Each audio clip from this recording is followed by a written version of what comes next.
Assalamualaikum warahmatullahi wabarakatuh. Sahabat Abah, hari ini kita akan membahas sebuah topik yang penting dan perlu mendapatkan perhatian dari kaum Nahdliyin serta masyarakat Indonesia secara umum. Sosok Lutfi bin Yahya yang selama ini dikenal di kalangan tertentu ternyata menyimpan banyak kontroversi. Dalam pembahasan kali ini kita akan mengupas fakta-fakta tentang kepalsuan yang telah ia lakukan, yang berpotensi membahayakan nilai-nilai organisasi Nahdlatul Ulama, NU dan bangsa kita. Mari kita simak lebih dalam agar kita semua dapat memahami dengan jelas apa yang sebenarnya terjadi. Pertama, salah satu isu utama yang menimbulkan kegemparan adalah tuduhan bahwa Lutfi bin Yahya memalsukan nasabnya hingga mengklaim sebagai keturunan Rasulullah Shallallahu Alaihi Wasallam. Hal ini tentu sangat sensitif, mengingat nasab merupakan hal yang sakral dan tidak boleh digunakan sebagai alat untuk meraih popularitas atau pengaruh. Dalam tradisi Islam, klaim seperti ini harus dibuktikan dengan validitas yang jelas. Namun dalam kasus ini, justru sebaliknya yang terjadi. Beberapa pihak juga mengungkapkan bahwa Lutfi bin Yahya mencoba mengaitkan dirinya dengan tokoh-tokoh sejarah lokal, seperti Wali Songo, untuk memperkuat posisinya di masyarakat.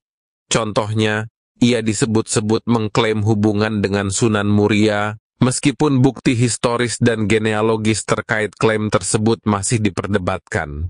Dalam beberapa kasus, nama-nama ulama Nusantara yang dihormati diduga dimasukkan ke dalam narasi genealogis Lutfi bin Yahya untuk menambah legitimasi klaimnya sebagai bagian dari Ba'alawi. Polemik ini menyebabkan sebagian warga Nahdlatul Ulama meragukan keabsahan klaim Lutfi bin Yahya, terutama karena isu ini menyangkut hal-hal sensitif, seperti integritas spiritual dan moralitas seorang pemimpin. Tuduhan ini berdampak pada kredibilitasnya sebagai tokoh yang dianggap memiliki pengaruh besar di lingkungan NU. Konflik mengenai nasab ini turut memicu perpecahan di dalam tubuh NU dan organisasi-organisasi afiliasinya. Beberapa pihak menganggap isu ini sebagai upaya melemahkan posisi Lutfi bin Yahya, sementara yang lain meyakini bahwa pengungkapan fakta adalah langkah yang diperlukan demi menjaga integritas organisasi. Sejauh ini, Lutfi bin Yahya belum memberikan penjelasan resmi yang mendalam terkait tuduhan pemalsuan nasab ini. Dalam Islam, nasab memiliki kedudukan yang sangat penting, terutama jika seseorang mengklaim dirinya sebagai keturunan Rasulullah Shallallahu Alaihi Wasallam. Dalam sebuah hadis, Rasulullah bersabda, "Barang siapa mengaku-ngaku nasab kepada selain bapaknya, maka surga haram baginya." Hadis riwayat Bukhari dan Muslim.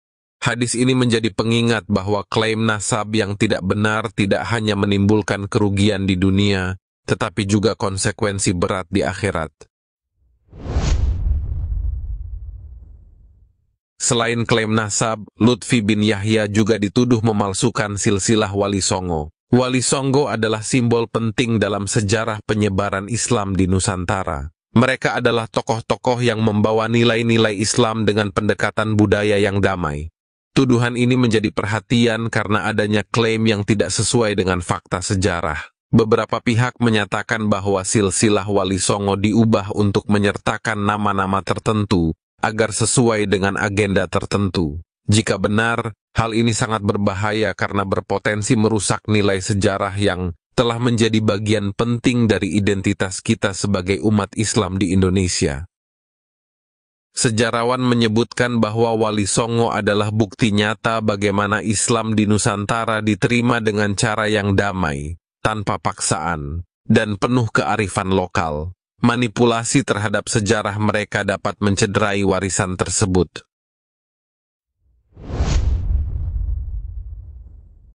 Kasus lain yang juga mencuat adalah dugaan penggantian nisan di makam keramat leluhur bangsa. Sebuah tindakan yang dianggap tidak menghormati sejarah dan nilai budaya. Nisan makam memiliki nilai sejarah yang besar, dan penggantian tanpa alasan yang jelas dapat dianggap sebagai upaya menghapus jejak sejarah. Klaim Lutfi bin Yahya yang menyebut KRT Sumodiningrat sebagai Habib Hasan bin Thoha bin Yahya menjadi perdebatan sengit di media sosial. Sebagian pihak menerima klaim ini, sementara yang lain, terutama dari Trah Sultan Hamengkubuwono II, menolaknya. Mereka berpendapat bahwa KRT Sumodiningrat adalah panglima perang keraton, bukan seorang Habib. Menurut Habib Lutfi, Kanjeng Raden Tumenggung Sumodiningrat meninggal di Semarang pada tahun 1835 dan dimakamkan di depan Masjid Al-Hidayah Lamper Kidul. Klaim ini didukung acara haul tahunan dan narasi bahwa sosok ini menjaga tradisi Islam di keraton. Berdasarkan naskah Babat Bedha ing Ngayogyakarta dan Babat Ngengreng, Kanjeng Raden Tumenggung Sumodiningrat gugur dalam peristiwa Geger Sepehi 1812 melawan pasukan Inggris. Jenazahnya dimakamkan di makam keluarga di Jejeran, Bantul. Peneliti makam kuno, Yasser Arafat, menegaskan keabsahan makam di Jejeran berdasarkan dokumen resmi keraton dan silsilah keluarga. Makam yang diklaim sebagai milik seorang Said dari keturunan tertentu, ternyata menimbulkan tanda tanya besar. Apakah benar nisan itu asli ataukah ada motif lain di balik penggantian tersebut? Hal ini perlu diklarifikasi dengan bukti-bukti yang valid. Selanjutnya Lutfi bin Yahya diduga atas pemalsuan sejarah NU dan Jatman. NU sebagai organisasi Islam terbesar di Indonesia memiliki sejarah panjang yang menjadi kebanggaan umat Islam. Namun, Lutfi bin Yahya dituduh memalsukan sejarah berdirinya NU dan Jatman, Jam'iyah Ahli Thariqah Al-Mu'tabarah An-Nahdliyah. Misalnya, ada klaim bahwa tokoh-tokoh tertentu memiliki peran yang lebih besar dari kenyataannya, sementara peran tokoh lainnya diabaikan. Jika ini benar, maka tindakan ini dapat merusak kredibilitas NU sebagai organisasi yang berdiri di atas asas kejujuran dan kebenaran. Selain itu, Jatman juga menjadi sorotan karena Lutfi bin Yahya dituding memperpanjang masa jabatannya secara sepihak tanpa melalui muktamar, sebuah forum resmi untuk pengambilan keputusan. Tindakan ini dinilai melanggar aturan organisasi dan menciptakan konflik internal. Lutfi bin Yahya juga dituding mengeluarkan surat larangan kepada anggota Jatman untuk menghadiri acara silaturahmi yang diselenggarakan oleh PBNU. Ini adalah tindakan yang dianggap melawan otoritas PBNU sebagai induk organisasi. Hubungan antara Jatman dan PBNU seharusnya bersifat harmonis, saling mendukung, dan berada dalam satu visi yang sama untuk membangun umat. Namun, tindakan ini justru memperkeruh hubungan tersebut. Tuduhan yang tidak kalah serius adalah pemalsuan kitab-kitab ulama dan klaim terkait DNA.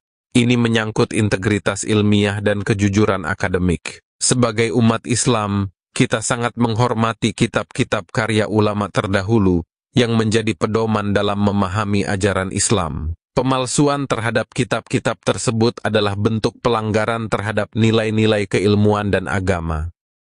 Pada tanggal 16 November 2024, para ulama yang tergabung dalam Forum Mursyidin Indonesia mengadakan pertemuan di Universitas Wahid Hasyim, Semarang. Pertemuan ini menunjukkan betapa seriusnya masalah ini di mata para ulama. Mereka mendesak agar muktamar Jatman segera dilaksanakan untuk menyelesaikan berbagai permasalahan yang terjadi. Langkah ini penting untuk memastikan organisasi kembali ke jalur yang benar dan sesuai dengan aturan. Dari kasus ini ada banyak pelajaran yang bisa kita ambil. Pertama, pentingnya menjaga kejujuran dan integritas dalam segala hal, terutama dalam hal yang menyangkut agama dan sejarah. Kedua, kita diajarkan untuk selalu kritis dan tidak mudah terpengaruh oleh klaim-klaim yang tidak berdasar. Sahabat Abah, demikianlah pembahasan kita tentang kepalsuan Lutfi bin Yahya. Semoga informasi ini menjadi pelajaran berharga bagi kita semua, untuk lebih berhati-hati dalam memilih tokoh panutan. Terima kasih telah menyaksikan video ini. Jangan lupa untuk menekan tombol like, subscribe, dan tinggalkan komentar Anda di bawah. Sampai jumpa di video-video berikutnya. Wassalamualaikum warahmatullahi wabarakatuh.